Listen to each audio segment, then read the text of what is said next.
Good afternoon S কিচেনের বন্ধুরা, আজ আমি বানাবো red sauce pasta. Red sauce pasta দেখতে যতটা সুন্দর হয়েছে তার থেকে কিন্তু খেতে আরও বেশি টেস্টি, বিশেষ করে বিভিন্ন ফ্লেভার আর রেড সসের ফ্লেভারের সাথে খেতে খুবই ভালো লাগবে। তাহলে চলুন দেখে নেওয়া যাক আজকের রেসিপিটা।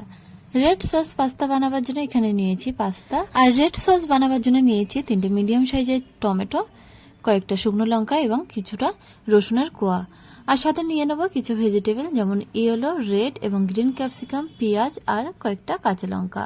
প্রথমে রেড সসটা বানিয়ে নেব। তার জন্য একটা কড়াইয়ের মধ্যে বেশ কিছুটা জল দিয়ে দিলাম, আর জলের মধ্যে দিয়ে দেবো টমেটো, শুকনো লঙ্কা এবং রসুনের কোয়াগুলো। টমেটোগুলো যখন বয়েলড হয়ে যাবে, অর্থাৎ উপরে খোসাটা যখন উঠে আসবে, তখন জল থেকে তুলে নেব। এরপরে দেখুন ওই একই কড়াইতে আবারও পর্যাপ্ত পরিমাণে জল দিয়ে দেবো, আর জলের মধ্যে দিয়ে দেবো 1 চামচ লবণ এবং হাফ চামচ তেল। জলটা যখন ফুটতে শুরু করবে তখন পাস্তাগুলো দিয়ে দেবো। ততক্ষণে আমি রেড সসটা বানিয়ে নেব। দেখুন টমেটোর খোসাগুলো ছাড়িয়ে নিয়েছি, এবার এগুলো একসাথে ভালো মতো একটা পেস্ট বানিয়ে নিলাম। এতক্ষণে পাস্তাটা সিদ্ধ হয়ে গেছে। পাস্তা সিদ্ধ করতে একটু টাইম লাগে, আমার লেগেছে 9 থেকে 10 মিনিট। দেখুন পাস্তাটা গলে গেছে, এবার একটা ছাঁকনি দিয়ে ছেঁকে নেব।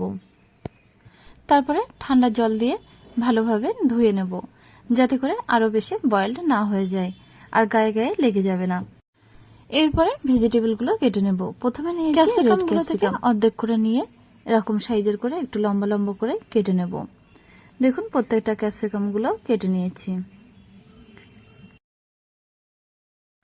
তারপরে পেঁয়াজটাও কেটে নেব। এরপরে নিয়ে নেব কাঁচা লঙ্কা, সেগুলো ছোট ছোট করে কুচিয়ে নেব, আর আদাগুলোও কেটে নেব ছোট ছোট করে।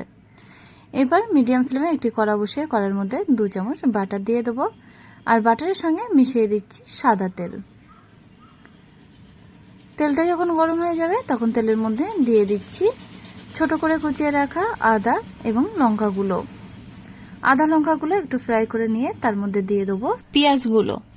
পেঁয়াজটা দিয়ে 1 থেকে 2 মিনিট নাড়াচাড়া করে দেখুন পেঁয়াজের কালারটা যখন হালকা চেঞ্জ হয়ে আসে তখন কড়াইয়ের মধ্যে দিয়ে দিচ্ছি ক্যাপসিকামগুলো।